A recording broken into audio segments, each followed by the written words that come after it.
nombre de la Secretaría de Educación del Gobierno del Estado y en el marco de este gran evento Recrea Academy 2022, les damos la bienvenida a este taller con el nombre de Igualdad de Género, que será impartido por la maestra Cecilia Lin Sueños y por la doctora Clara Edith Muñoz Márquez.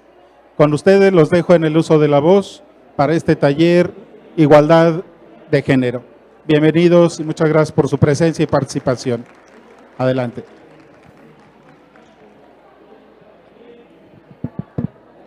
¿Qué tal? Buenos días. No, ya son tardes, ¿verdad? Son las 12 del día. Pues muchas gracias por asistir a este taller. Antes que nada, mi nombre es Clara Márquez y vamos a hablar estas 2 horas de lo que es igualdad de género, particularmente en el ámbito de la educación. ¿Qué vamos a ver en esta sesión, en este taller? Bueno, nosotras queremos vincular la parte de la igualdad de género con un elemento fundamental, que es el desarrollo humano. Pero el desarrollo humano visto desde la perspectiva de Amartya Sen, porque como psicólogas, quienes somos psicólogas o psicólogos, sabemos que hay una concepción de desarrollo humano desde esa visión. No, la visión de la que les venimos a hablar ahora es de un paradigma que se llama de desarrollo humano, pero que está vinculado al elemento económico, al elemento educativo y al factor de la salud. Pero particularmente vamos a ver el de la educación. Bien, ¿qué es esto del desarrollo humano? ¿Alguien ha escuchado hablar esta perspectiva de desarrollo humano de Amartya Sen? ¿No? Bueno, vamos a ver. Amartya Sen es un economista que le dieron en 1998 el premio Nobel por vincular un elemento muy importante, la filosofía y la economía. Generalmente cuando hablamos de economía estamos hablando de crecimiento económico, de Producto Interno Bruto, digamos, de la producción, ¿no? Se mide el desarrollo económico de un país a partir de su Producto Interno Bruto, es decir, de lo que produce toda la nación. Pero a partir de una serie de críticas que se le han hecho a este indicador, surge un nuevo paradigma, y es el de desarrollo humano, en el que se vincula la cuestión de desarrollo como un elemento de libertad y de expansión de capacidades, ¿sí? Es decir, las personas no se desarrollan en función del ingreso que tienen. Las personas van y el país se va desarrollando en función de la libertad que tienen los seres humanos, los ciudadanos, las ciudadanas, para ejercer una libertad. Pero eso, fíjense que está vinculado al término de capacidades. Déjenme voltear tantito, no me gusta dar la espalda, pero necesito ver la presentación, ¿no? Entonces, digamos que Amartya Sen, cuando le dan este premio, hace eso en el premio Nobel, vincula la libertad con un elemento económico. Pero ¿cómo puede ser este factor? A ver. Bien, tiene que ver con las decisiones. ¿A qué nos referimos con las decisiones? Que él identifica que las personas no somos capaces de decidir en libertad, sino que son nuestras circunstancias las que van determinando nuestra libertad para decidir. Voy a darles un ejemplo. Si vivimos en la región, digamos, Mezquitic, ¿no? Mezquitic está en la sierra, en su mayoría es población indígena, ¿no? Población indígena wixárika, ¿sí o no? ¿O me equivoco? Sí, ¿verdad? Y vamos a analizar cuáles son las condiciones de las niñas y de los niños en esa zona respecto a las condiciones de niñas y niños de quienes viven en la ciudad de Guadalajara. ¿Dónde habrá más oportunidades? En Guadalajara, ¿verdad? Bueno, pues él identifica y dice, en eso radica la libertad de las personas. ¿Cómo? ¿Sí? Cuando se nos van acortando las libertades, las condiciones de nuestro alrededor, al mismo tiempo se van acortando nuestra capacidad para decidir en libertad. Es decir, vamos a suponer el niño, la niña en Mezquitic que sueña con tal vez ser médico o ser médica. ¿A quién le costará más trabajo cumplir con ese sueño? ¿Al de la ciudad o al de la sierra? Al de la sierra, por cercanía, pero incluso por la capacidad de aspirar, ¿sí? Porque recuerden, dice Padauri, que nuestra capacidad de aspirar a ciertas cuestiones está delimitada por nuestro entorno.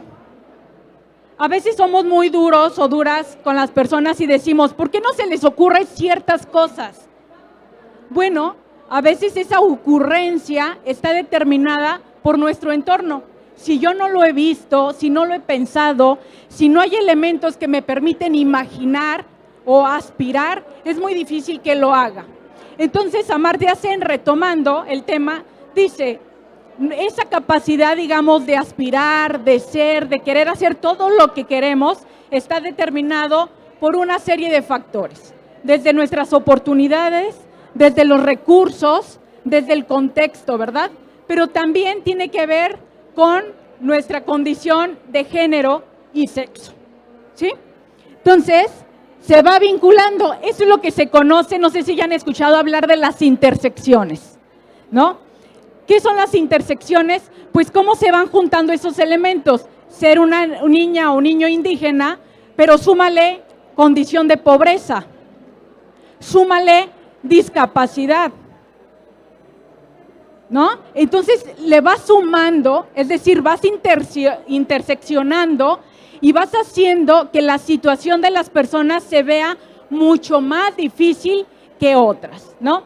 Entonces Amartya Sen dice, para que exista todo esto que hablamos de desarrollo económico y que ya no midamos el PIB, tenemos que pensar en las capacidades reales que las personas tienen para decidir. ¿Sí me explico? ¿O ya enredé más? ¿No? Bien. Entonces, decimos que todos esos elementos van determinando nuestra capacidad de acceder, de acceso, pero a los derechos. Fíjense que no me gusta hablar mucho de los políticos, las políticas, pero generalmente los políticos se jactan mucho de garantizar los derechos humanos. Incluso están en la Constitución, ¿no? Es el primer artículo, desde 2011 los derechos humanos subieron a rango constitucional. Y entonces dicen que garantizar los derechos. Aquí la cuestión y lo que plantea Amartya Sen es que para ejercer esos derechos tendríamos que estar viendo de dónde partimos, porque no todas las personas partimos del mismo piso, ¿sí? Pero también aun cuando partamos del mismo piso, nuestras condiciones del entorno son distintas. Entonces, para ejercer esta parte de los derechos humanos, plantea, se tienen que considerar 4 elementos.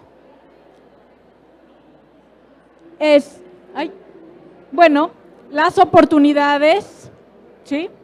Los recursos y los derechos, hasta llegar a una espiral que es el de la libertad, ¿sí? Bien. Entonces, fíjense que hay otro vínculo aquí muy interesante. La relación entre un acceso a una oportunidad me va a brindar una libertad, pero el acceso a esa libertad me va a llevar a ejercer otra libertad. Regresemos a nuestro caso del niño o la niña en la sierra. Si yo suprimo su libertad de educación, su derecho a la educación, ¿qué libertad le estoy acotando?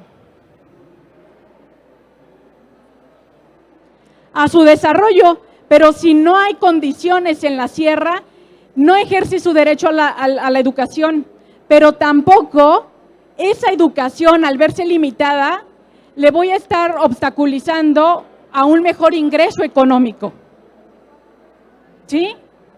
Y ese ingreso económico le voy a estar acotando a lo mejor a una mejor salud, pero no solamente para él, ¿para quién es más? ¿El niño se va a quedar ahí? ¿La niña se va a quedar ahí? No, ese niño o esa niña va a crecer.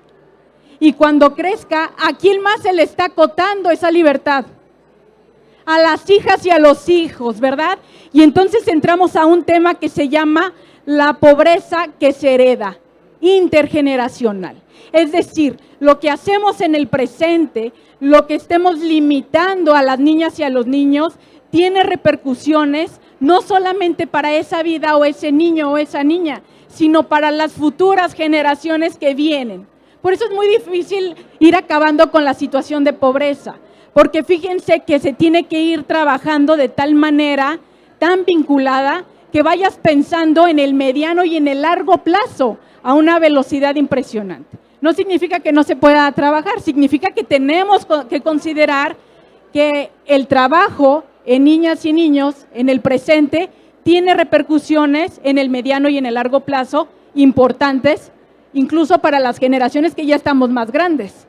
Porque vamos a pensarlo, ese niño o esa niña, digamos, van a ser parte de servidores públicos, pueden ser médicos, médicas, trabajadores, empleados, y finalmente a nuestra generación, cuando ya seamos ancianos, ancianas, adultas mayores, también va a tener repercusiones, ¿no? Entonces estamos íntimamente relacionados. Entonces, por este planteamiento que yo les digo, bueno, es que le dieron el premio Nobel a Amartya Sen, que habla sobre la cuestión de las libertades y la capacidad para ejercer esas libertades, ¿no? Entonces dice Amartya Sen, la ausencia de libertad te lleva a otras, digamos, ausencia de libertades, porque hay una interrelación. Pero vamos a hablar, ¿qué tiene que ver eso con el género? Bueno, ahorita me callo y dejo a Cecilín que nos platique con la parte de género. Bueno, muchas gracias. Pues entonces, algo importante que tenemos que amarrar aquí es esta idea de las libertades. Cuando tenemos, ¿se escucha fuerte? Las libertades entonces tienden a desarrollar más libertades y menos libertades restringen las libertades. El punto es, ¿cómo le hacemos o qué es lo que se tiene que hacer para crear una espiral ascendente de libertades? O sea, pues eliminar lo que restringe la libertad. ¿Y qué es lo que restringe la libertad? Entre otras cosas, ¿ustedes qué piensan que puede restringir la libertad? ¿Cómo qué cosas nos limitan las libertades? Pues el derecho a otras oportunidades, ¿no? Es lo que nos restringe, el derecho a la escuela, el derecho a, no sé, cuando estamos, por ejemplo, en la casa, cuando veo que mi papá le pega a mi mamá, yo voy a seguir repitiendo los mismos patrones, voy a seguir haciendo lo mismo. Y si tengo otras oportunidades de conocer, de estudiar o estar con otras personas, voy a tener otra mentalidad y voy a tener otras oportunidades. Claro, acá.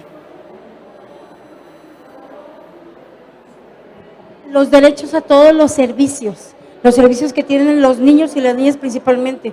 Si no tienen servicio a la salud, ¿sí? A una buena vivienda, ¿sí? A todo este acceso hace falta que haya igualdad de derechos para que tengan esa exploración y ese conocimiento y esa apertura, para que cada niño y niña tenga esa libertad, porque un niño que vive, como decimos allá, ustedes dijeron de allá el norte de Jalisco, ellos no tienen el mismo tipo de servicios, ¿sí? Públicos, ¿sí? De transporte, de salud, de todo, de vivienda. Entonces es diferente la libertad que tienen y de oportunidades también. Creo que también se restringe cuando no dejamos opinar libremente a las niñas y a los niños, ¿no? Ahí cuando los acostumbramos a que se comporten bajo ciertas reglas definidas que nosotros tenemos como aprobadas socialmente, ¿no? Y queremos meterlos en este cajoncito y meterlas en este cajoncito de hacia dónde debe de ir tu vida. Por ejemplo, cuando les hablamos dentro de los salones de clases que la única naturalidad es que las mujeres maternen, entonces estamos restringiendo la libertad de las mujeres porque no tienen otras figuras, ¿no? Cuando las mujeres no figuramos en los libros de historia, entonces estamos restringiendo esta libertad de las mujeres de conocer su propia historia, ¿no? Creo que más allá, bueno, además de los servicios y además de todo este tipo de cosas que pueden ser oprimidas por el gobierno, los adultos y las adultas también funcionamos como propios opresores de las infancias, ¿no? Y de las niñas. Y no es tan fácil meterles hablando sobre la educación indígena, porque yo el año pasado estuve en una comunidad indígena, se llama San Sebastián Teponahuastlán, en el municipio de Mezquitic, y no es tan fácil llegar al aula y decirle, las mujeres no pueden hacer esto, o pueden hacer esto igual que los hombres, porque ya tienen una cultura demasiado arraigada, o sea, no, como lo mencionaban anteriormente, no son las mismas oportunidades. ¿Por qué? Porque su contexto no les permite tener esas oportunidades.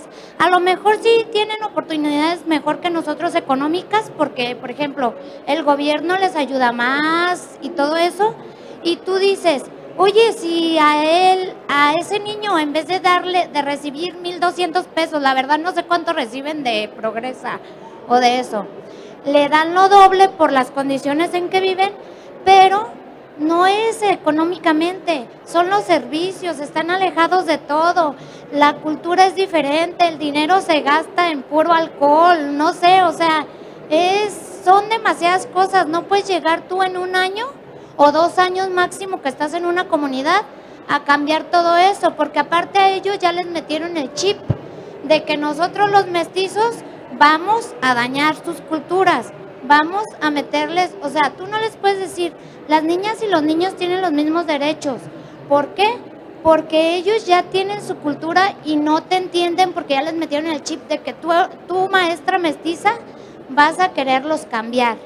O sea, no es tan fácil.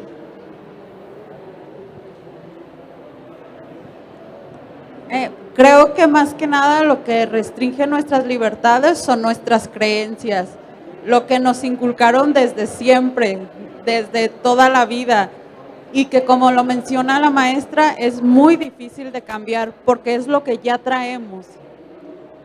Bueno, vamos a continuar. Pues todos estos elementos que ustedes están comentando sí tienen que ver con esta restricción de libertades. Las creencias, la cultura, la desigualdad, la pobreza, esta reproducción de ideas que hacemos en donde podemos o le apostamos más al desarrollo de unos y menos al desarrollo de otras. Y esto Amartya Sen, bueno, lo ubica de una manera muy clara, y por supuesto las feministas también, que han venido trabajando durante tanto tiempo. Y efectivamente es algo que es difícil cambiar, sin duda, pero antes de decir si es difícil o no es difícil cambiar, nos gustaría que identificáramos, cuando hablamos de género, ¿de qué estamos hablando? Entonces, ¿qué les parece si nos tomamos un minutito como para pensar en un ejemplo y lo socializamos? ¿De acuerdo? Bueno, un minutito.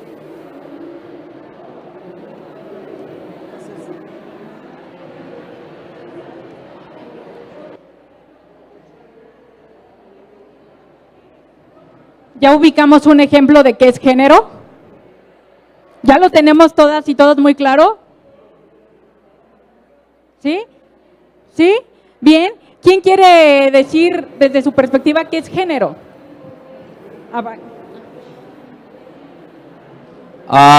Género hace referencia, bueno, primero quiero decir que es sexo desde mi punto de vista. Sexo es biológicamente que soy, hombre o mujer, y género es una cuestión de identidad, con qué me identifico yo. No sé Bien. si... Por acá también había otra. La cuestión de género va más allá del sexo y es más bien el esquema mental de la persona, el cómo ella se percibe, cómo se reconoce, y que no solamente existen dos, el que ya conocen, hombre y mujer, sino que hay intermedios o disidencias, y hay que encontrar esas disidencias porque es ahí donde está la libertad. Conociendo libertades vas a conocer más libertades. Entonces es algo que no depende de si naciste hombre, si naciste mujeres. Yo me identifico de esta manera, me veo de esta manera y no tienes que tolerarlo ni aceptarlo, es lo que es. Ok. ¿Alguien más? ¿Por acá? Género es lo que vamos construyendo. Lo que vamos construyendo, cuando ya dijimos que hombre o mujer es la diferencia, pero lo que vamos construyendo cuando nacemos, que dicen, si es mujer ya va a sufrir, pobrecita, ¿verdad? Por el hecho de ser mujer. Si es mujer tiene que lavar, planchar, cuidar a los hijos. Eso es el género, lo que vamos construyendo. Ok. ¿Va quedando claro? ¿sí? De repente ubicamos que a mí me gustó mucho esta parte que dice el compañero, nacemos de alguna manera, actualmente se conoce que somos mujeres, somos hombres biológicamente, y hay ahí los chicos, chicas, chiques intersex, ¿no? Pero digamos que es un porcentaje pequeño, pero no vamos a hablar de esa parte biológica. Vamos a hablar de que a partir de ese elemento biológico, nuestro entorno va construyendo y nosotros vamos construyendo identidades, ¿no? ¿Qué implica que en esa construcción de la identidad? Pues factores como el entorno, lo que comentábamos, ¿no? Pero también si nacemos de determinado sexo, pero también nuestra orientación, pero también si tenemos ciertos privilegios o no tenemos otros privilegios. Todos esos elementos van construyendo nuestra identidad. Y en efecto, ¿verdad? Es una construcción social. Y como tal, pues vamos aprendiendo esta parte. Y justo es ahí en esa construcción social en donde radica la desigualdad, ¿sí? Que generalmente se le atribuye en función del sexo en el que nacemos, pero no está tanto como en el sexo, sino en la construcción de lo que vamos considerando de lo que tendría que ser una mujer o de lo que tendría que ser un hombre, ¿no? En el estereotipo. En todas esas ideas van las creencias, como decía la compañera acá, ¿tu nombre? Ajá. ¿Isabel? Bien, como decía Isabel, ¿no? O sea, a partir de esas creencias vamos definiendo quién tiene mayor capacidad para decidir, quién tiene menor capacidad y cómo vamos decidiendo, ¿no? Sí tiene que ver mucho nuestra realidad, efectivamente, elementos como pobreza, el lugar en donde vivimos, pero fíjense que eso está vinculado también a la valoración que hacemos de las personas. ¿Ah?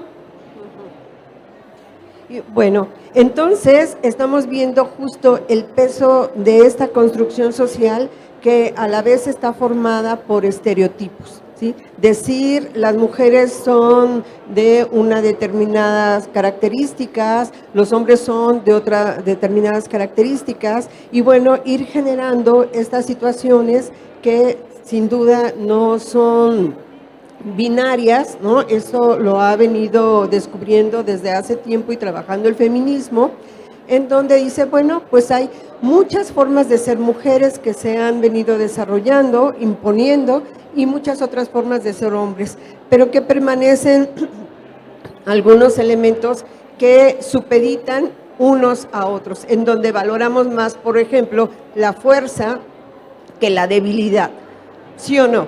Es mejor la fuerza que la debilidad. ¿Y quiénes son fuertes? Los hombres. ¿Y quiénes son débiles? Pero general, en la construcción, no somos débiles, pero en la construcción social, en la idea generalizada, sí pensamos que las mujeres son débiles, ¿sí? Esto no quiere decir que los estereotipos sean reales, justo no son reales, pero vamos haciendo este tipo de conjeturas, ¿sí? ¿Quiénes son, digamos, más emocionales? ¿Sí? ¿Y más racionales? ¿Y qué es mejor, ser racional o ser emocional? ¿Sí? Entonces, sin querer, vamos nosotros poniendo un valor, ¿sí? Palomita y tache, de manera inconsciente. Y de esta manera, cuando vemos a un hombre, sin pensarlo mucho, ya le damos por hecho que es de determinada manera, damos por hecho que es fuerte. Y si vemos a una mujer, ya sin pensarlo mucho, damos por hecho que es emocional, ¿sí? O sea, esto es la construcción de género y cómo los estereotipos se van arraigando en nuestro pensamiento. ¿En dónde aprendemos esto? En la escuela, en la familia, en los programas de televisión, en todo el entorno nos está reforzando estas ideas. Y estas ideas, de alguna forma, son este conjunto de creencias que se van juntando de si pueden o no pueden desarrollar ciertos talentos, ciertos saberes, ciertas habilidades, las mujeres o los hombres, si pueden o no pueden. Y desde ahí ya estamos amarrando estas libertades de las que habla Amartya Sen, ¿no? Muy fundamentadas en las creencias. Pero las creencias tienen consecuencias. O sea, el problema sería, pues yo pienso que el mundo es rosita o el mundo es azulito y no pasa nada. El problema es que sí pasa, ¿sí?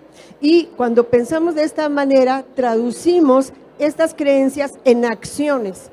Traducimos estas creencias en la asignación de roles, que les llamamos los roles de género.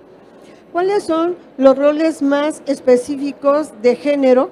Pues lo que decimos que les toca a las mujeres hacer y lo que les toca a los hombres hacer.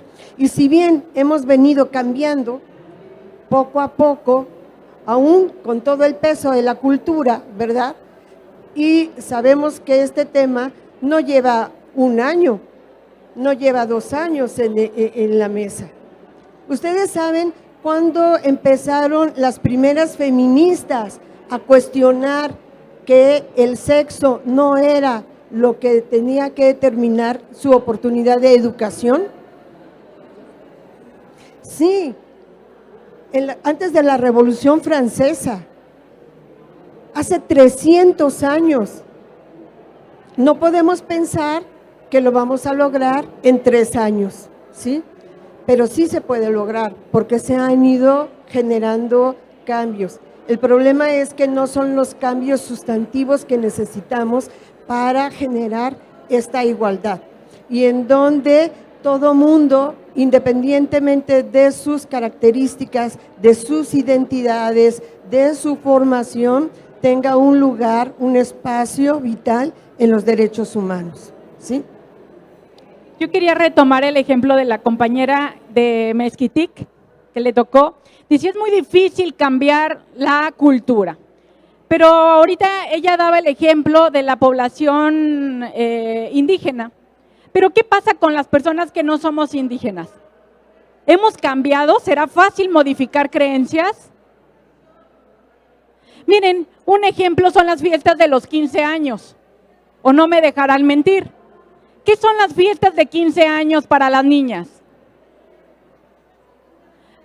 Venga mi niña, le voy a hacer su fiesta porque le voy a decir a todo el mundo que ya es señorita y que adelante. ¿O no es otra cosa? ¿A poco no es un uso y una costumbre? Exacto, la población indígena no son los únicos, no son las únicas que tienen usos y costumbres. Nosotros aquí en la ciudad, bueno, nosotros venimos de la Ciudad de México, pero digamos, también tenemos costumbres. Y esas creencias y esas costumbres también no son difíciles de cambiar. No solamente la población indígena, ¿no? ¿O qué hacemos con los chicos, con los varoncitos cuando ya son jóvenes? ¿A dónde se los lleva el papá? A ver, mijo, demuéstreme que ya es hombre. ¿Qué implica entonces ser hombre? ¿Que puede estar con otra persona? ¿Teniendo relaciones? ¿Eso es hombre? No necesariamente, ¿verdad? Entonces, si se fijan, estas creencias van impactando de alguna u otra manera, de forma diferenciada a niñas y a niños. Y entonces llegamos a otra conclusión, si me permiten, es que los usos y costumbres no solamente son de población indígena, sino también nosotras y nosotros tenemos usos y costumbres que están fundamentados también en creencias o en modos cotidianos de actuar, ¿no? Pero este punto, el punto aquí álgido, es que generan brechas de desigualdad. Ese es el asunto, brechas de desigualdad. Van marcando patrones de comportamiento que nos van separando y a unas o a unos les van dando más acceso a ejercer ciertos derechos, mientras que a otras se los van limitando. Por ejemplo, cuando estamos en los grupos, ¿verdad?, con nuestras alumnas, nuestros alumnos, que sabemos que les dejamos tarea y van a casa, y llega la niña a hacer tarea y de repente tiene que interrumpir esa tarea o pospone su inicio porque también tiene que participar en las labores de la casa. Ahí ya estamos restando de tajo una oportunidad, no solamente de tiempo, porque le estamos robando tiempo a la niña para hacer la tarea y no estamos distribuyendo de una manera equitativa las responsabilidades adentro de ese hogar. Estamos haciendo además con este ejemplo, diciéndole a la niña que a ella le toca hacer eso y que por lo tanto sus aspiraciones tienen que acotarse, tienen que limitarse. Aquí estamos viendo cómo la cuestión de género no puede ser reivindicada totalmente como en términos de una identidad, que sí la va configurando, pero que también tiene que ser cuestionada, porque queremos que estas situaciones cambien, ¿sí? Entonces, se asientan estas responsabilidades y hoy tenemos, por ejemplo, que cuando vamos perfilando esto, cuando decimos, cuando están los niños jugando, las niñas jugando en el patio, escuchamos que le dice una niña, ¿no?, a un niño que tiró mal la pelota, pareces niña, ¿sí o no? El último en llegar, niña. Ay, qué chillón, lloras como niña, alegas como niña, haces como niña. Fíjense cómo se utiliza esta palabra, como si fuera un insulto. Es despectivo. Y no solamente los niños lo dicen, también las niñas, ¿sí? También las niñas, también las mujeres, también las maestras, también los maestros y los docentes, todo mundo lo repite, lo repetimos en la casa, vemos a nuestras familiares por la televisión decirle, ay, no, pareces vieja, ¿no? ¿Por qué? Porque sin pensarlo, hemos asumido que ser mujer es valer menos en esta sociedad. Y cuando de repente lo estamos escuchando, decimos, no es cierto, hemos cambiado. Pero salimos hoy, en este siglo, en este mes, en este año, hoy, ¿no? Podemos salir y escuchar a alguien insultar a otra persona diciéndole que parece mujer. Porque lo tenemos arraigado. Entonces, se ha venido reproduciendo de esta forma.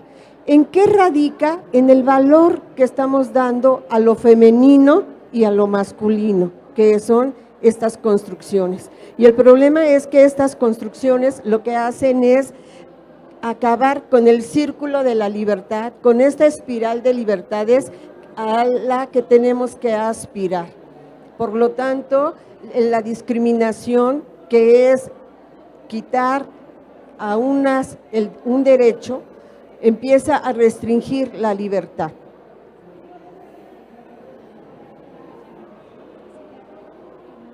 Bien, aquí el punto que comentábamos es la valoración.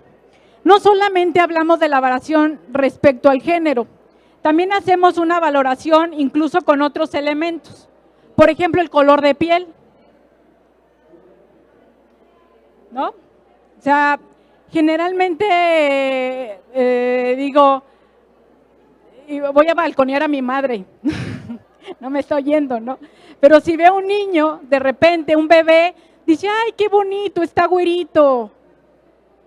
Le digo, oye, ma, ¿ya nos viste?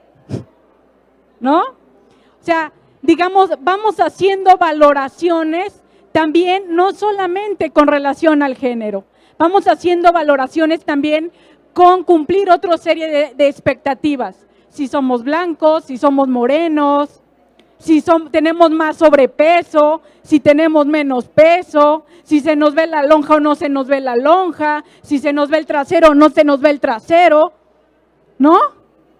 Vamos haciendo esto. Y me imagino que ustedes en el salón de clases ven estos elementos con sus alumnos y con sus alumnas, o me lo estoy imaginando. ¿No lo ven? ¿Sí se ven? Claro que se ve, porque niñas y niños, adolescentes, van construyendo la manera incluso de cómo nos vamos viendo de manera diferenciada. Pero fíjense que si no cumplimos con esas expectativas, ¿qué ocurre con nosotras y con nosotros? ¿Qué ocurre con el adolescente si no cumple determinadas expectativas? Se baja la autoestima, se cree que no es capaz, se aísla, se va relacionando de manera distinta. Porque ustedes como muy buenos, me imagino que trabajan con adolescentes, ¿no? O de alguna manera hemos sido adolescentes en algún momento de nuestra vida. La verdad es que en esa etapa ustedes saben que pega más lo que nos dicen los pares que muchas veces lo que dice nuestra madre o nuestro padre, o los maestros incluso, sino que son nuestros pares los que van dando cierto termómetro. Y es ahí en donde se va gestando también esta parte de las desigualdades y los estereotipos. A partir del estereotipo, yo voy generando mi identidad y en función de mi identidad también voy teniendo una valoración de mí misma y respecto a los demás. ¿Sí? ¿Alguien quiere comentar algo? ¿No? Ah, por acá.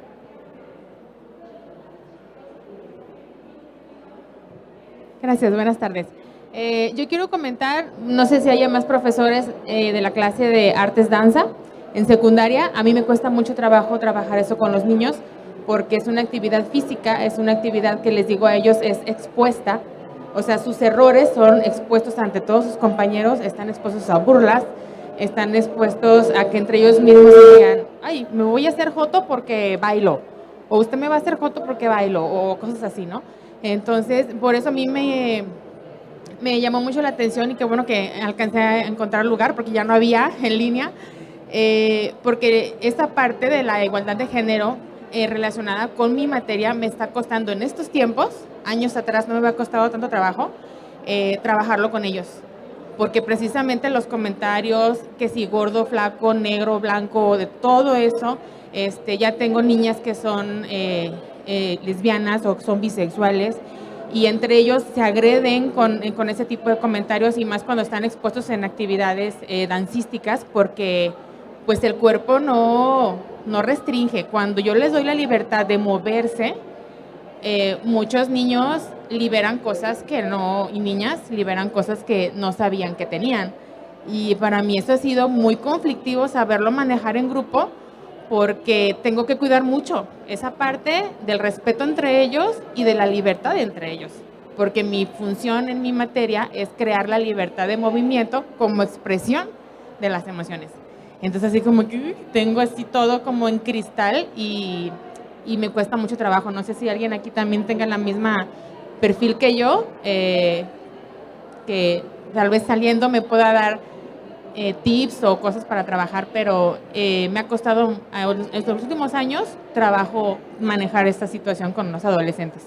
Claro, estamos muy expuestas o expuestos generalmente en todas las edades, ¿no? A esto que se conoce también en psicología como la deseabilidad social. O sea, es decir, queremos ser aceptadas por los demás, pues es parte, eso es entendible. El asunto es cómo a partir de ciertos atributos que se le asignan, que tienes que ser de determinada manera, y si no lo eres o te gusta, y en ese momento te tachan, te clasifican y te están excluyendo o incluyendo, ¿no? O sea, ¿qué tendría que ver que un adolescente expresara sus emociones? Las emociones están en nuestro cerebro, es parte de nuestra biología, de nuestro cuerpo. ¿Cuál sería el problema de que un adolescente niño llorara? Pues tiene lagrimales. Si no lo permite la naturaleza, no tendría lagrimales, ¿no? Entonces, socialmente vamos empujando y vamos limitando a que las personas vayan justo alcanzando una expansión de derechos y de libertades, ¿no? Entonces, digamos que esto es muy importante lo que nos dices, porque eso ocurre, ¿no? En efecto, no pueden expresar, ¿por qué? Porque están en función de lo que el otro o la otra diga, de lo que tiene que hacer, ¿no? Entonces, como bailar, como actuar, cómo expresar, cómo decirle a la familia, me duele esto, me entristece aquello. ¿Y qué vamos generando? Que el niño o la niña no se comunique. ¿Por qué? Porque está con el miedo a que va a ser cuestionado por lo que siente, por lo que está pensando, ¿no? Y entonces, en lugar de acercarnos, nos estamos alejando. Y llega un punto en el que pareciera que no, hablamos lenguajes diferentes. Hay un punto en el que decimos, ¿nos podemos comunicar con las niñas y los niños, con los adolescentes? ¿O ya nos vemos de manera distante? Justo, ¿por qué? Porque vamos generando esa barrera, ¿no? Entonces, todas estas barreras nos van colocando en lugares distintos. Las mujeres seguimos, aún cuando hemos venido dando, digamos, estas batallas, ¿no?, por los cambios, seguimos prevaleciendo en el espacio privado. Y en la educación se jala mucho también a repetir y a reproducir estos estereotipos.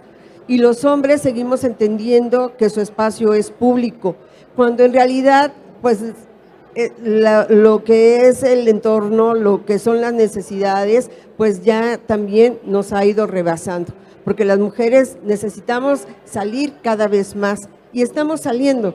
El punto es que los hombres no están entrando en esta misma dinámica y velocidad al espacio privado. Y no solamente esto como estar en el hogar o no estar, sino lo que implica en términos de oportunidades, por ejemplo, de trabajo, de generar ingresos, de generar diferentes desarrollos. También en eso las desigualdades entre mujeres y hombres pegan y pegan fuerte. Por ejemplo, tenemos que si habláramos de pobreza, vemos que hay más mujeres pobres que hombres pobres, más mujeres en pobreza extrema que mujeres en pobreza extrema. Y esto lo vemos acá porque tenemos una situación de que las oportunidades, los estereotipos se reflejan en las oportunidades, y las oportunidades son lo que vivimos día a día, ¿no? Un acceso al trabajo, un empleo, una oportunidad para poder realizar un deporte, para desarrollar una actividad política incluso, o para divertirse, ¿sí? Hasta en eso están también las diferencias, porque además de todo se repiten lo que son los riesgos que hay por las cuestiones de género, que se traducen en violencia. Y esta violencia que se repite en los hogares, en la educación, y se repite incluso entre amigos y amigas. O sea, hemos visto casos en donde hay una falta de solidaridad también entre mujeres y hombres para poder salir vivas o vivos de una situación. Y parece que exagero, pero no, ¿no? O sea, la situación de inseguridad, la situación con las personas, mujeres, niñas, niños, las personas disidentes, también tienen riesgos muy altos. Y eso es algo que desde la perspectiva de género se podría prever.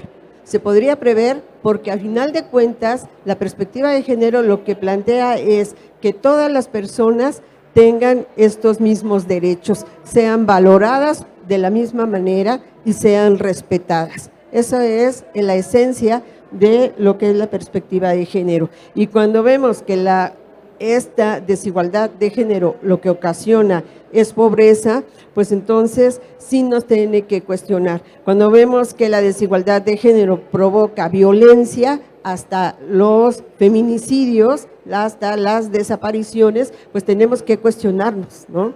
Tenemos que cuestionar qué clase de sociedad estamos creando, en donde decimos, ay, eso era como de la época de mi abuela, ¿no? Eso ya cambió. Pues no ha cambiado, que hoy más que nunca hay más violaciones, hay más violencia, hay más riesgos para las mujeres, para las niñas y para los niños. ¿Por qué la hay si ya cambiamos?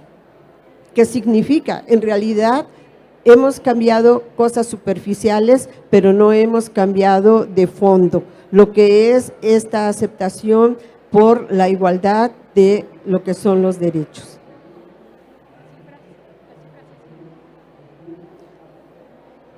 Además, queríamos mostrarles otra gráfica, por ejemplo, en cuáles son las consecuencias de estos roles de género.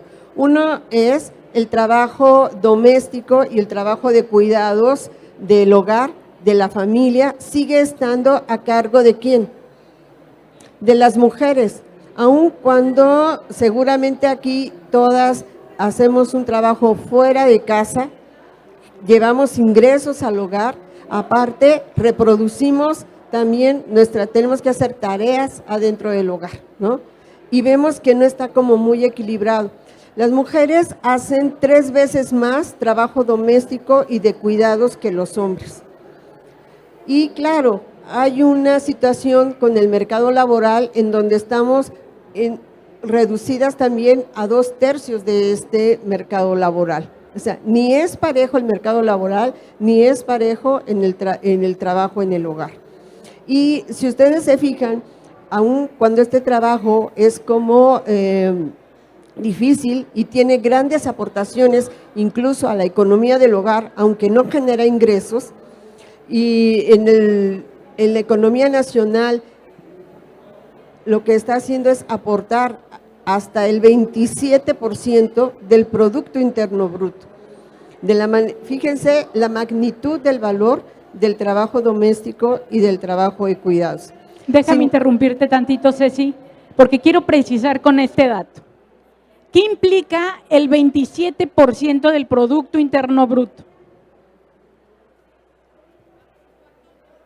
Un cuarto, ¿verdad? Imagínense, representa más, si no me falla la cifra, más que lo que es la industria, la proporción. ¿En dónde se ve este trabajo de las mujeres o de los hombres o personas que hacen trabajo de cuidado que no se ve reflejado? ¿En dónde está? ¿No? Dicen acá en la casa, ¿no? También en los trabajadores y trabajadoras que llegan a tiempo, ¿no? Con ropa limpia, desayunados, Totalmente. los niños y las niñas que llegan a la escuela, o sea. Totalmente. A ver, todas aquí, todos trabajamos, ¿sí? Y cuando llegamos a casa, si nadie lava los trastes, si nadie lava la ropa, ¿cómo? Imagínense a la semana. Bueno, yo me fui largo a la semana, pero podrían pasar un día y ya está los trastes llenos, ¿no? Y parece que los trastes no se lavan, nunca se acaban, son de las cosas que menos se acaban, siempre hay,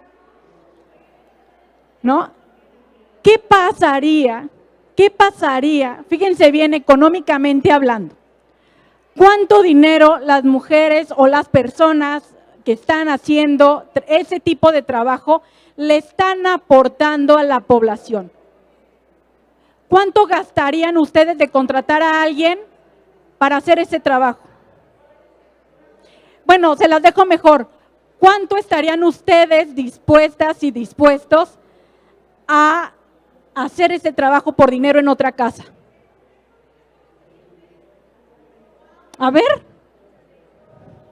Porque para nosotros pues es muy fácil, digo, pues pagamos 300 pesos a la señora que nos vaya a cuidar. Pero ustedes cuánto cobrarían por ir a hacer la limpieza a otra casa?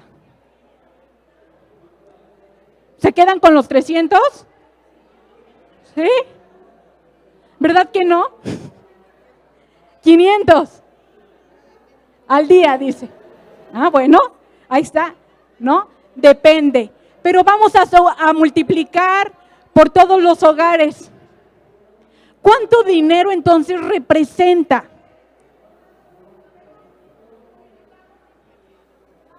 Claro, no estoy diciendo, acá lo hacen sin dinero en la casa.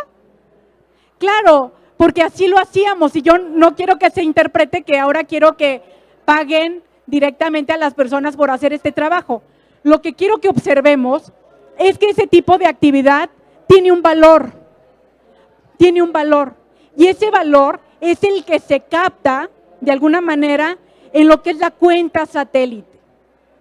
La cuenta satélite es una cuenta que lleva el INEGI para contabilizar. De ahí sale la idea de cuánto es la proporción de ese trabajo que pareciera que no se ve, pero que está ahí presente. ¿Cuánto cobra un sistema para de educación inicial privado? Escolar. 1,200, 1,500, 2,000, varía, ¿no? Hay un rango. Bueno, ¿cuánto costaría estar cuidando a las niñas y a los niños? Claro, lo hacemos con mucho amor, son hijos, son parientes, pero déjenme decirles una cosa, que tenemos que verlo como Estado.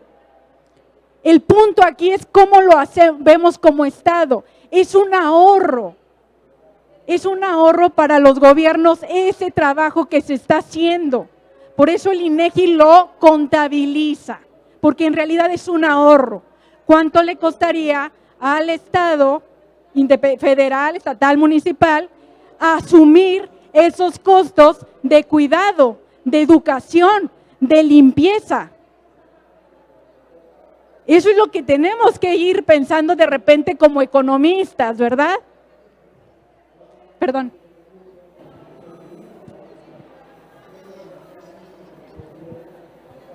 Digo, no se trata de guerra contra los hombres, ni se trata, no, yo por lo que voy a decir, pero si hay un divorcio o si los hombres se quedan sin esposa porque fallezca, los hombres pagan porque les planchen, pagan porque les hagan el quehacer, pagan porque hagan todo lo de la casa, o dicen o si no tienen para pagar, dicen ya me voy a volver a casar porque no tengo quien me haga las cosas.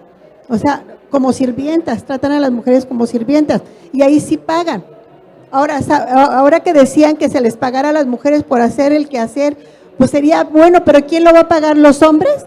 Con lo que ganan no les alcanza, no nos alcanzaría para pagar a las mujeres. Entonces sí, no se valora todo el trabajo que se hace en la casa. En realidad, mujeres y hombres hacemos de alguna u otra manera esas actividades, más unas, más otros, pero lo que decía Ceci con las cifras, es que sí, las mujeres generalmente tienen esta actividad por el estereotipo del cuidado.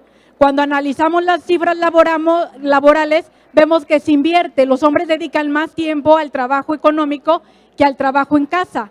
Aquí el asunto, digamos, es que hay un trabajo oculto que mujeres y hombres realizan de alguna manera, ¿no? En este caso, por la cuestión de género, lo realizan más las mujeres y lo vemos en las cifras. Pero hay un trabajo ahí de cuidado que no se está contabilizando y sin embargo sí se le está ahorrando a alguien. Fíjense que es muy interesante esta parte del sistema de cuidado, ya fue aprobado a nivel federal, fue aprobado, hay críticas en relación a esto porque no se le ha aportado dinero. O sea, digamos que en la ley ya está la obligatoriedad de generar un sistema de cuidados, porque vamos a pensar, no solamente es un sistema de cuidados para niñas y niños, sino para las personas que tienen alguna discapacidad, personas adultas mayores. Es más, hasta cuando tenemos una persona en nuestro hogar que tiene algún tipo de adicción, droga o alcohol, ¿a poco no tampoco no le entramos al cuidado? Claro que le entramos al cuidado, porque tener una persona con una adicción en casa es complejo. Entonces hay muchos elementos, hay una persona enferma, que siempre se está cuidando, ¿no?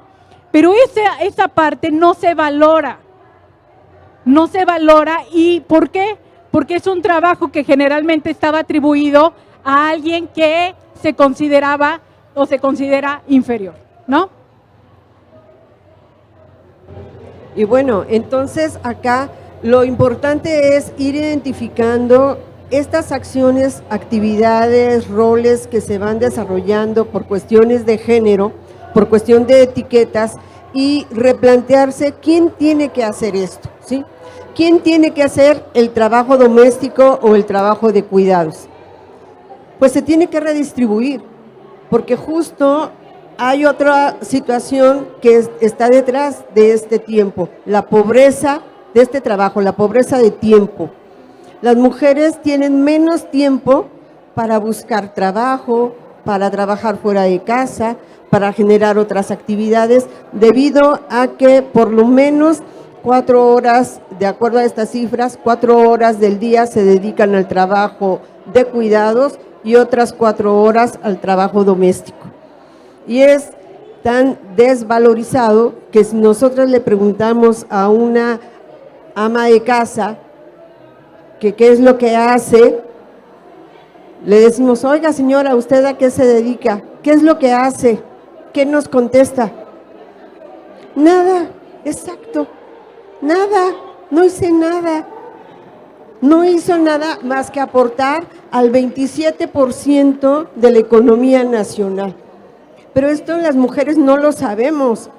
Y además, como no solamente eso, sino que somos dependientes económicamente en los hogares, y eso nos lleva a ser también dependiente de las decisiones importantes que toma entonces otra persona. Porque vivimos en un sistema en el que aportar el dinero es lo que cuenta para tener poder también.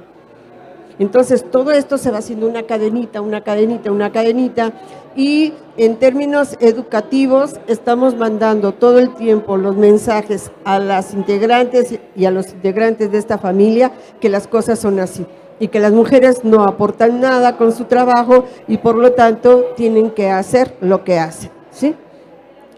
Bien, entonces lo que estamos viendo es que los prejuicios de género impregnan todas nuestras actividades cotidianas, pero de manera muy particular el terreno de la educación. Y en el terreno de la educación, en todo el sistema educativo, que no solamente en la escuela, sino todos los aprendizajes que tenemos en el hogar, en la sociedad en general.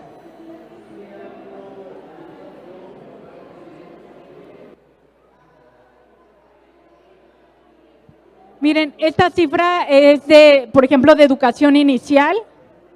Digamos, cómo está ahí, cómo los niños y las niñas están en este ámbito.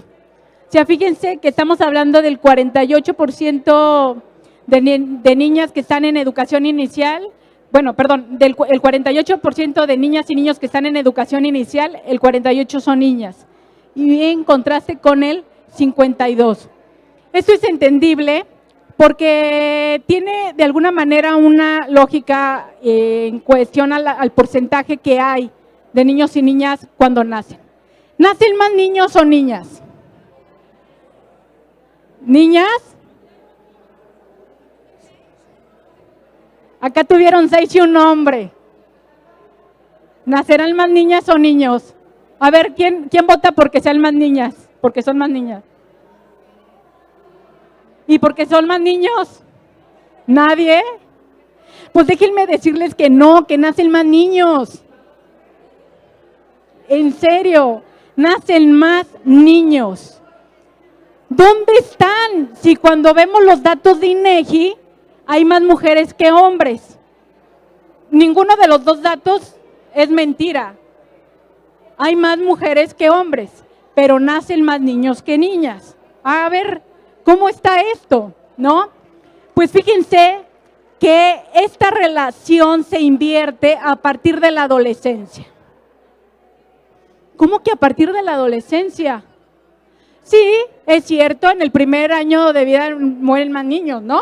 Usted lo dice acá, pero no es suficiente para invertir la relación.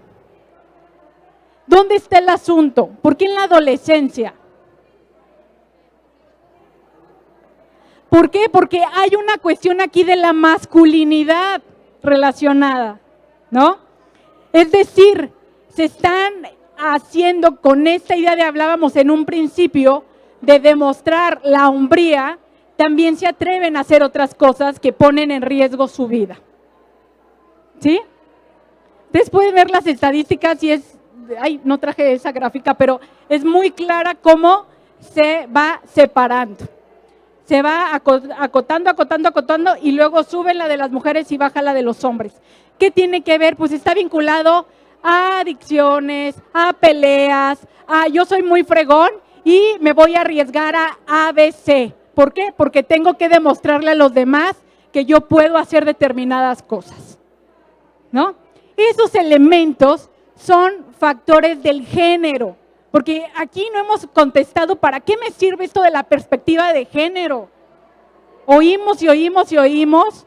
Sí, ya sé que las niñas nada más rosita no y que los hombres no nada más azul. Sí, pero ese es un análisis que nos ayuda al estereotipo. El término es hablar de política pública. El asunto está aquí. ¿Cómo nos afecta la cuestión de género a la vida? ¿Para qué me sirve esa cosa que se llama perspectiva de género? Pues justo para analizar cómo hombres y mujeres, a partir de la cuestión de género, termina impactando en su vida ciertas actividades o ciertos estereotipos. ¿Sí? Les voy a poner un ejemplo también. El tema, cuando empezó el programa Prospera Oportunidades, fue Prospera y luego Oportunidades, y bueno, es uno de los programas a nivel nacional que habían permanecido por más tiempo. Y muchos se preguntaban, bueno, ¿por qué le das más dinero a las niñas? ¿A poco los niños valen menos? ¿Sí sabían que se les daba un bono extra cuando era niña? ¿No? Bueno, el programa era un programa para atender la pobreza. Bueno, básicamente para tratar de reducir la pobreza, esta intergeneracional que les comento. Estaba asociada a educación. Se dieron cuenta que a los niños y a las niñas las mandaban a trabajar y que era un elemento por el cual no asistían a la escuela. Entonces, cuando empiezan los diseñadores de política pública, cuando empiezan a analizar y van a decir, bueno, ¿qué le hacemos al programa? Pues se dan cuenta que hay creencias ahí en los padres y en las madres que están impidiendo que las niñas y los niños continúen sus estudios, como ir a trabajar. Y entonces los diseñadores dicen, hay que dar dinero para que no dejen de asistir a la escuela. Ok, palomita, se les da este apoyo como parte de la política. Pero resulta que empiezan a ver que hay una diferencia, es decir, asisten más niños que niñas, las estadísticas, para eso nos ayudan. Y entonces los diseñadores se preguntan, ¿por qué asisten a la escuela menos niñas que niños? Y entonces dicen, es que hay creencias con relación al género. Entonces necesitamos dar un poco más de dinero a los padres de familia para fin de que las niñas también continúen y no se queden en casa haciendo las labores domésticas. Ese era un incentivo. El programa podrá tener muchas críticas, y se le hicieron críticas, pero no quiero detenerme como a esa parte de las críticas al programa en general. Que todos los programas tienen retos, ¿no? Pero sí quiero hacer evidente para qué servía o sirve la perspectiva de género, servía en ese programa. Porque se identificaron que había brechas de desigualdad en el acceso a la educación. No es que las niñas valieran más que los niños, no, sino se llaman acciones afirmativas. ¿Qué son acciones afirmativas? Pues son políticas que de manera, si yo las dejo a que la cultura cambie, pues ahí me va a dar un siglo, porque de aquí a que la cultura cambie, y entonces la acción afirmativa nos permite reducir, acelerar ciertos procesos, ¿sí? A ver, necesito dos voluntarias, o dos voluntarios, o dos voluntarias, que me quieran aquí para, a ver, véngase, vamos a hacer un ejercicio bien básico. Présteme su pluma, su pluma, su pluma. ¿Se acuerdan de la pluma, Porque luego se me olvida. Otra pluma. Gracias. Otra pluma. Otra pluma.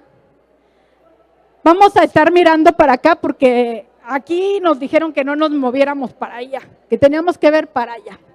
Entonces vamos a ponerlas, ay Dios mío, aquí pegaditas. Se van a poner aquí pegaditas.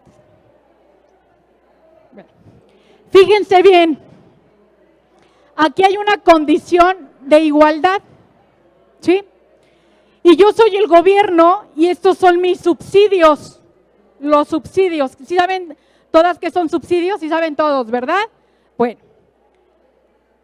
Cuando hablamos de una brecha de desigualdad, estamos diciendo que no parten de las mismas condiciones. Vamos a hacer un poquito para acá la compañera. No, va a ser al revés, porque miren, viene muy alajada, ¿no? Vamos a ver. Ella tiene dinero. Y acá, pues no, ¿no? Está en una condición de desventaja, ¿no? Ya lo que trae acá le da un plus. Vamos pase aquí adelantito, ¿verdad? Voy a mover tantito esta mesa porque si no ella no va a poder. Gracias, ahora está para acá. Ahorita se la regreso. Ahora sí. Pues ella está en una cuestión de desventaja. Vamos a ponerlas acá atrás. Y usted un poquito para acá. ¿No? Aquí hay una brecha, ¿no? Porque no están partiendo de lo mismo. Nació en la ciudad de Guadalajara, es más en Zapopan, junto a Andares. Y acá mi compañera, pues, nacimos en Tonalá, ¿no? En la Belisario Domínguez, de donde yo vengo. Ah. Bien. No, yo soy de Guadalajara. Ah, ¿es de Jalisco? De la Jalisco. Fíjense cómo vamos. Entonces yo llego con mis subsidios, ¿no? Y entonces imagínense que yo le doy, cada vez que yo le dé una pluma a cada una de ellas, cada una va a dar un paso hacia adelante. Va a dar un paso hacia adelante, ¿sí? Porque es un subsidio. Van a dar un paso chiquito porque si no vamos a llegar muy rápido. Le damos uno y da un paso adelante. Le doy otro y da un paso hacia adelante. Yo vengo y le doy otro subsidio y vengo y le doy otro subsidio. ¿Se rompió la desigualdad? ¿La brecha? ¿Qué tengo que hacer para que un poco ahí? Ah, le tengo que dar más, ¿verdad? Vamos a darle otro más. Y ella va a estar enojada. A mí no me dan. A mí no me dan. ¿No? Y ya habló y me están discriminando. ¿La estoy discriminando? ¿No? ¿Sí? ¿No? A ver, vamos a ver. No la alcanzó. Le tengo que dar otro. Apenas, ¿verdad? Ahora, ¿le sigo dando a las dos? ¿O dejo de darles, ya que están medias parejas, y también le empiezo a dar a los que acá vienen? ¿No? ¿Sí se entendió el ejemplo? Muchas gracias. Ay, ¿ahora de quién son las plumas? Creo que era por allá. Bien, ¿podemos pensar que hay discriminación aquí? Pues fíjense que no. Hace muchos años se le llamaba discriminación positiva. Después eso dijo, no puede ser discriminación positiva. En realidad son acciones afirmativas, son mecanismos compensatorios. Es decir, la desigualdad cuesta y nos cuesta a todas las personas, tiene efectos adversos para el desarrollo de un país, tiene efectos adversos la desigualdad para todos los seres humanos, ¿no? Entonces, por eso es importante este tipo de acciones afirmativas.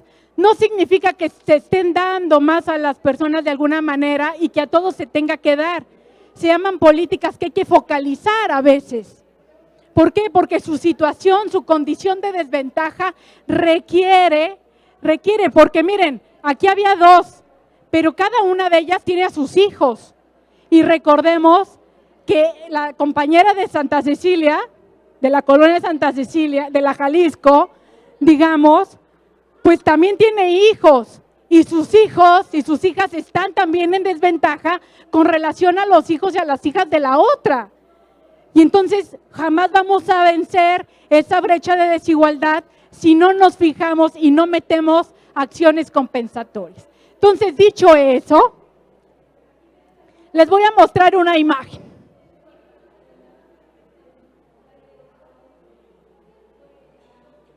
Ahora sí, ¿dónde está la igualdad? Ahí en esa imagen hay igualdad. Izquierda, derecha, centro. A ver, las personas que opinen que la igualdad está del lado derecho, de mi lado derecho. ¿La de acá es igualdad? ¿Es igualdad? ¿Y esto qué es? Ay, ustedes se la pasan viendo el internet. Porque esa imagen anduvo por internet con unos banquitos.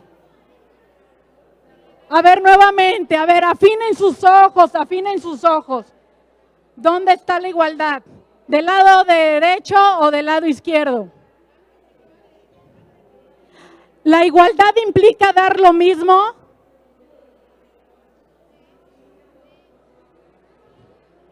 ¿La igualdad implica dar lo mismo?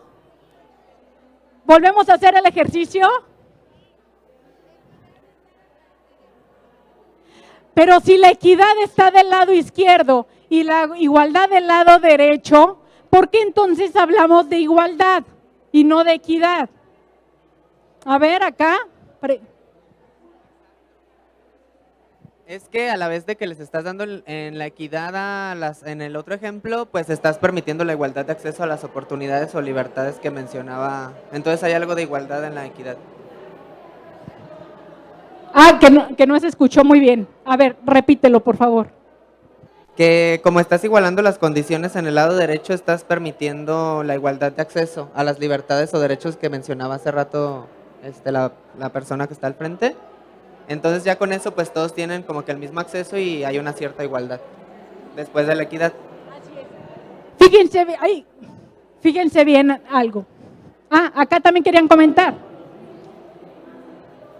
Sí, más bien hablábamos justamente de el acceso a la igualdad, ¿no? Que se da a través de la equidad. Todos tenemos derecho a tener una igualdad en cuestión de derechos, de accesos.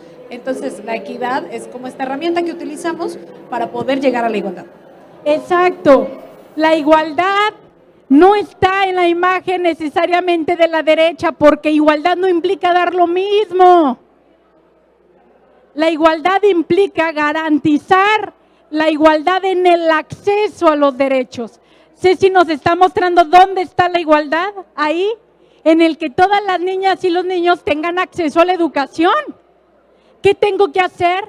Un mecanismo de equidad, definitivamente. Igualdad y equidad no son contrarias, son complementarias. La equidad es un principio de justicia social, ¿sí? Entonces, para garantizar esa igualdad, necesitamos generar mecanismos que compensen esas brechas de desigualdad, porque si no, no vamos a poder abatir esa desigualdad. Ya vieron, si yo doy exactamente lo mismo, no estoy garantizando. A veces sí, todas y todos tenemos que tener acceso a los derechos. Ahí sí hay.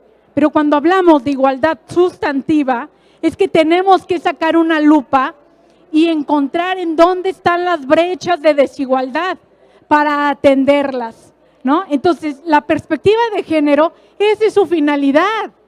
En realidad, esa es su finalidad, identificar los problemas sociales y ubicar que existen esos problemas sociales, nos afectan de manera diferente a mujeres, a hombres, pero no solamente a mujeres o a hombres, también o femeninos o digamos, o personas intersex o personas disidentes. Afecta de manera diferente también dependiendo nuestra edad, nuestro color de piel, si somos pobres o ricos, si vivimos en la sierra o vivimos en la ciudad. Todos esos elementos de los que empezamos hablando de las intersecciones nos permiten ver desde una perspectiva de género y una perspectiva de intersección, encontrar en dónde están esas brechas en el acceso y el ejercicio de los derechos, ¿sí? Y en consecuencia a las libertades para decidir.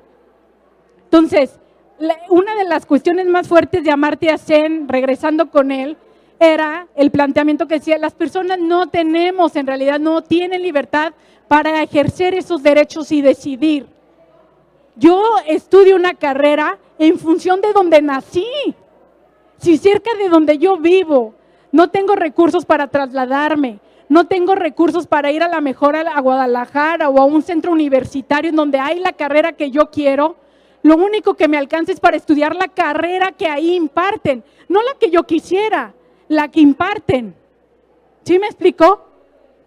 Y entonces empiezan ahí también, en donde dice Amartya Sen, entonces en realidad no hay libertad, son tus circunstancias las que están decidiendo por ti qué estudiar o qué no estudiar, en qué soñar y en qué no soñar, en qué sueño para mis hijos, en qué sueño para mis hijas, ¿sí? Entonces nuestros contextos van acotando esa posibilidad. Pero también él hace mención de un punto muy importante que dice que dependiendo las decisiones que tomes, serán las libertades que tengas, ¿cierto? Lo mencionábamos al principio. Dependiendo de tus decisiones va a ser o te abres o no te abres a las libertades. Y yo pongo de ejemplo mi vida.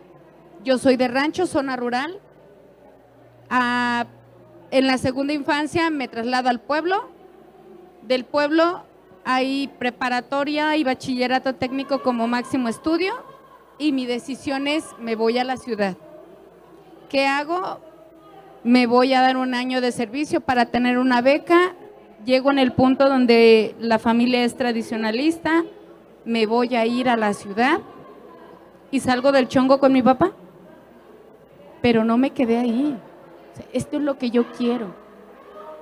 A diferencia de mi papá, mi mamá dijo, que Dios te bendiga, vete. Y ambos son del mismo lugar. Entonces, si yo hubiera tomado la decisión de, bueno, pues es que no me dejan, me voy a quedar, otra vida hubiera sido la mía.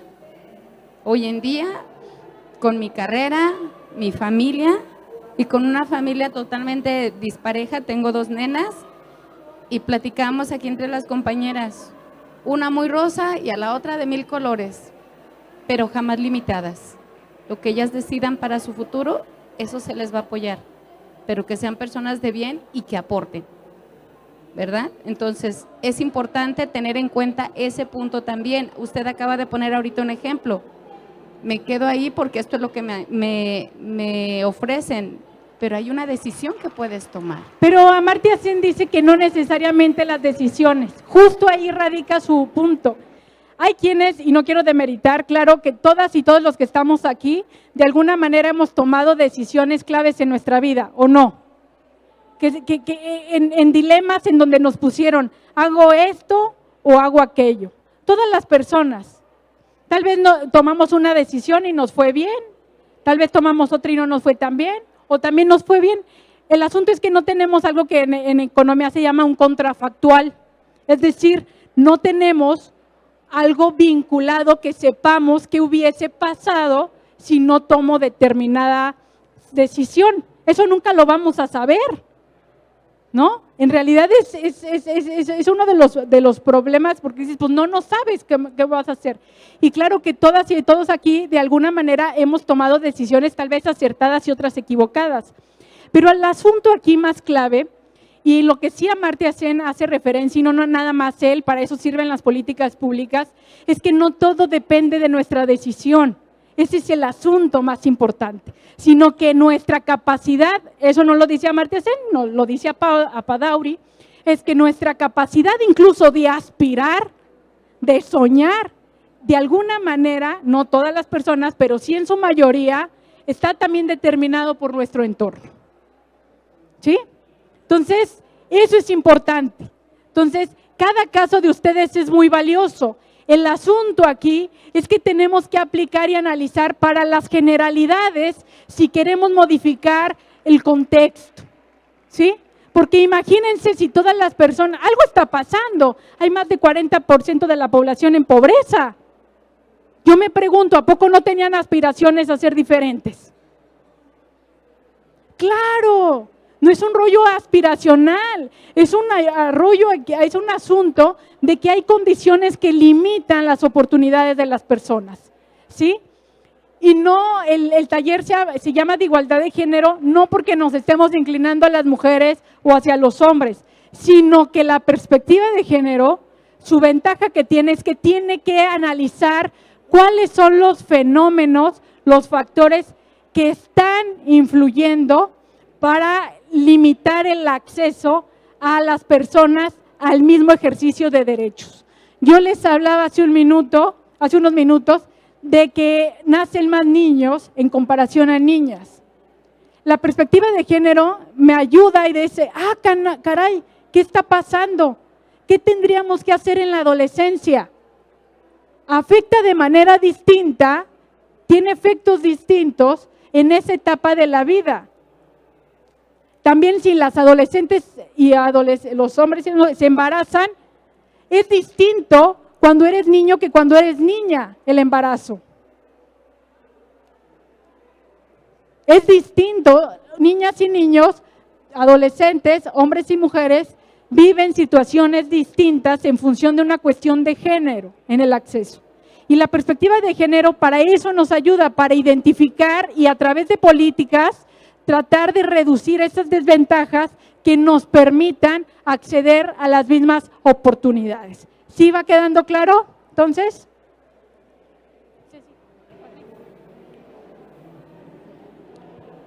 bueno, entonces ya llegamos aquí a algunas cuestiones, ¿no? La parte de la importancia de la toma de decisiones como un efecto de la libertad, pero también la importancia de los entornos que nos van a ayudar a poder desarrollar esas capacidades. Y un punto clave es logrando y trabajando para la igualdad. Y trabajar para la igualdad no significa que todo mundo tiene que pensar igual, sentir igual, vestirse igual, tener lo mismo, de ninguna manera, pensar lo mismo, hacer lo mismo. No, la igualdad es tener la igualdad de derechos para poder llegar realmente a decidir y a vivir la vida en libertad. Eso es lo que se está planteando, en libertad y dignidad, por supuesto. Entonces, aquí el cuestionamiento es, ¿cómo hacemos para superar todos estos estereotipos, todas estas limitaciones, todas estas situaciones que están restringiendo la libertad de las niñas y los niños cuando van creciendo, cuando están en un ámbito educativo? ¿Y qué es el entorno educativo? No solamente la escuela, también el hogar, la comunidad, todos estos ámbitos. ¿Ustedes qué piensan? ¿Cómo se podría lograr esta igualdad en el entorno educativo?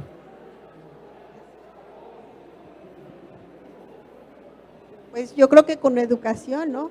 Y con educación desde niños, ¿no? Yo como maestra de preescolar, eso hago con los niños, que juguemos a los mismos juegos, pero me parece también muy importante lo que están haciendo ahorita con ese programa del machismo, porque yo veo que entre más se habla de equidad de género y de igualdad, hay más que matan a las mujeres, ¿cómo se llama?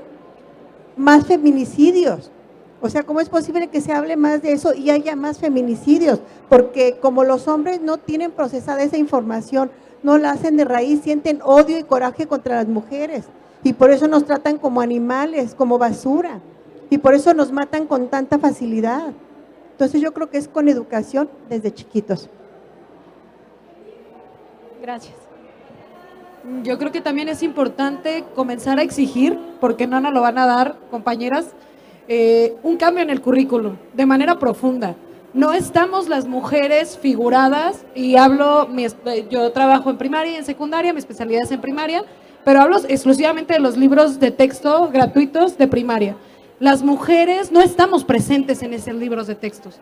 En especial, estoy haciendo una investigación en historia y cómo somos las mujeres un sujeto pasivo desde el aprendizaje y cómo se nos enseña a las mujeres desde el aprendizaje que damos en las escuelas y desde estos contenidos que nosotras planeamos, ¿no? Y que nosotras estamos impartiendo esta invisibilización, de las mujeres y cómo les enseñamos a las mujeres que son sujetos pasivos dentro de las escuelas. ¿Cuánto campo o cuánto espacio tienen las niñas dentro del patio escolar? ¿Cuánto campo y cuánto espacio tienen los niños dentro del campo escolar? ¿Cuántas participaciones dentro de las aulas son de niños y cuántas participaciones dentro de las aulas son de niñas? ¿Desde dónde enseñamos la historia? Desde un análisis de género, es decir, cuando estamos enseñando historia, hablamos de qué es lo que estaban haciendo las mujeres. Cuando estamos hablando de español, hablamos de los trabajos que hacen las mujeres y los trabajos que hacen los hombres. Hay que empezar a exigir metodologías feministas dentro de los currículums. Esto tiene que estar en planes y programas. Esto tiene que verse traducido a las aulas. Tiene que bajarse a los libros de texto. Y la verdad es que no lo han dado porque dentro de estos cambios de políticas públicas, desde el 2013 viene que las materias se deben de impartir con perspectiva de género. Y no hemos recibido ni un solo curso, ni una sola actualización, pero tampoco han habido cambios en el currículum. Yo creo que es importante, primero, informarnos, capacitarnos a nosotras mismas, porque nadie nos va a venir a capacitar, y segundo, pararnos y exigirlo. Sí, gracias. Creo que también ha habido como a veces malas interpretaciones de lo que es la perspectiva de género y satanizamos ciertos conceptos o como por ejemplo el de la igualdad. Tenemos más de 20 años trabajando el tema de igualdad, este tipo de temas, ¿no? Digamos. Y siempre en muchos talleres nos dicen, entonces, típico ejemplo del garrafón de agua. Es que en la oficina hablamos de igualdad de género y ahora los hombres nos dicen, no, pues cárgalo tú, ¿querías ser igual? ¿No? O sea, reducimos la perspectiva de género y la igualdad a una cuestión que de verdad no, la igualdad no está hablando nada, no está hablando necesariamente de eso. Nada nos impide que las personas seamos amables con otras personas independientemente de su sexo y de su género, digamos.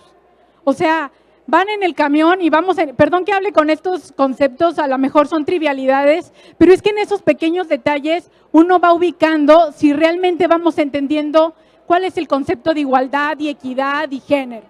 Van en el camión, vamos en el camión, ¿no? Y de repente, si se sube un chico con un bebé, no, pues es que es hombre, no le doy el asiento. No tiene que ver con que sea hombre o sea mujer, sino por su condición que va cargando algo. Igual ocurre con una joven, o con una adulta mayor, o con un adulto mayor. O sea, ahora resulta que de repente no voy a cargar el garrafón porque pues queremos igualdad y tú lo tienes que cargar, ¿no? O sea, podemos buscar prácticas en donde en conjunto carguemos el garrafón. O sea, no está hablando de eso, no sé si me explico o les enredo más. Digamos, la idea no tiene que ver con una guerra entre mujeres y hombres, sino que esta desigualdad nos está afectando a ambos o a otros, digamos que los chicos y chicas intersex o las personas divergentes o no binarias. Todo esto va afectando a las personas esta parte de los estereotipos y lo que esperamos, ¿no? Entonces, yo cuando les digo en los talleres que me ponen ese tipo de ejemplos, digo, eso no tiene que ver necesariamente con la igualdad. ¿Por qué? Tendríamos que buscar dónde están las limitaciones para que las personas mejoren esa condición. O si es una persona adulta mayor y es hombre, le voy a decir, ay no, pues el que lo cargue porque es hombre. No, sé que su condición me está diciendo que tal vez no lo puede hacer. O una persona pequeña, ¿no? O una persona con una discapacidad. Entonces, finalmente tenemos que ir ubicando. Y esta idea de la perspectiva de género se ha como degradado el concepto y de repente lo pensamos de una manera distorsionada. Pero en realidad es una perspectiva que nos ayuda a identificar dónde están las brechas para poder aplicar mecanismos que garantizan el ejercicio a ese derecho humano, o a todos los derechos humanos, no nada más a uno, ¿no? Entonces, no olvidemos esta parte y no sé, ¿ya es el tiempo? Ya casi. Perdón. Sí, entonces, bueno, creo que acá estamos hablando de varias cosas y podríamos aterrizar en esto, identificar qué es lo que cada una de nosotras podemos hacer, lo que cada uno de nosotros podemos hacer. Sabemos que las políticas públicas tienen que responder, tienen que cambiar la currícula, tienen que dar este tipo de capacitación, tienen que hacer otras cosas. Pero por otro lado, por el lado personal, en este terreno también tenemos posibilidades de hacer algo. O sea, estamos identificando, hay algunos problemas en esto. Uno, la toma de decisiones es muy importante. Tenemos que fomentar que las niñas y los niños tomen decisiones. No solamente los niños, las niñas. No solamente con respecto a repetir ciertos estereotipos. Tenemos que romper con estereotipos. Quiere decir, no son las decisiones tradicionales que se deben de tomar niña a niño, ¿no? Sino poder generar estos otros espacios. Esta parte de los patios es muy ilustrativa. Tendríamos que estar estableciendo reglas distintas y poder identificar cómo es que los niños y las niñas deben de apropiarse del espacio común. ¿Quiere comentar? Gracias. Dice la pregunta, ¿cómo lograr la igualdad en los entornos educativos? Yo soy maestra de preescolar y desde años atrás he venido trabajando situaciones didácticas en donde haya equidad en cuanto a las labores, en cuanto a se traen un muñeco y lo van a cambiar, lo van a bañar, o se traen una bolsita del mandado y vamos a jugar a comprar y a vender, a hacer de comer, etcétera, o vamos a tratar de ayudar a una persona con una discapacidad, etcétera. Desde ahí parte de nuestra conceptualización de qué quiero lograr con este ciclo escolar, con mis chicos, de qué quiero lograr en esa igualdad. No, se forman primero las niñas, no, se forman todos iguales, tienen todo lo mismo. A ver, si tú traes una, ¿qué color eliges? No, pues elijo rosa. ¿Por qué eligió lo? Déjalo que elija. Desde ahí partimos nosotros, y preescolar yo creo que es la etapa más hermosa de los chicos porque ellos creen en nosotros. Ellos creen que la maestra tiene lo más mágico y maravilloso que es la educación. ¿Cómo lo logra? Dice mi maestra esto, dice mi maestra que sí puedo jugar con trastecitos. Hace como 15 años yo tenía Barbies y llegaba un niño, David, y siempre agarraba Barbies, y un día le dicen, ay, eres niña, y voltea, pero hace 15 años, y dice, no, dice mi maestra Yoli que todos podemos jugar con todo. Eso a mí me marcó, porque él defendió su derecho a decidir. Gracias. A mí me pasó algo muy similar cuando yo estaba en el kinder. Me puse, lo recuerdo que empecé a colorear y tomé el color azul, y empecé a colorear, pero mi maestra de kinder me dijo, ese color no, porque tú eres una niña, te toca el rosa. Estamos hablando de hace más de 40 años, ¿no? Entonces, y yo me sentí tan mal, o sea, sentí que todas las miradas voltearon y me veían, dije, soy niño, o sea, fue lo que pasó en mi cabeza, ¿no? Y entonces desde cuando fui creciendo me di cuenta que pues era un absurdo, pero hasta la fecha tengo ese recuerdo de que yo agarré el color azul y empecé a dibujar y me dijo, es que tú eres una niña, tienes que agarrar el color rosa, y yo, no, o sea, de verdad me hizo sentir muy mal, ¿no? Entonces, y fíjense, hasta la fecha es mi color favorito el azul, ¿no? Entonces, finalmente, creo que hay cosas que marcan en nuestras vidas o en las vidas de los niños y de las niñas. Ustedes recuerden las anécdotas, ustedes deben de tener muchísimos en los niños, en las niñas, ¿no? He hablado con maestros de preescolar, y también han escuchado a papás, a varones que llevan al niño y no le llevan el suétercito. Oiga, pero ¿por qué no trajo el suétercito? Porque mi niño es hombre y se tiene que aguantar.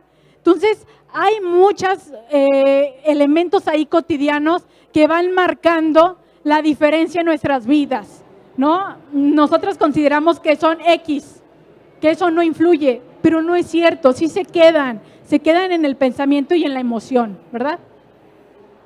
Yo trabajé muchos años en colegio y hacíamos labores de costura, y yo insistía, niños y niñas, los van a hacer, porque Si tu mamá no está y ocupas arreglar una bastilla, un botón, tienes que hacerlo. Hay que aprender a de todo.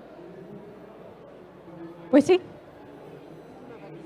Bueno, vamos a dar una última participación para concluir ya y cerrar.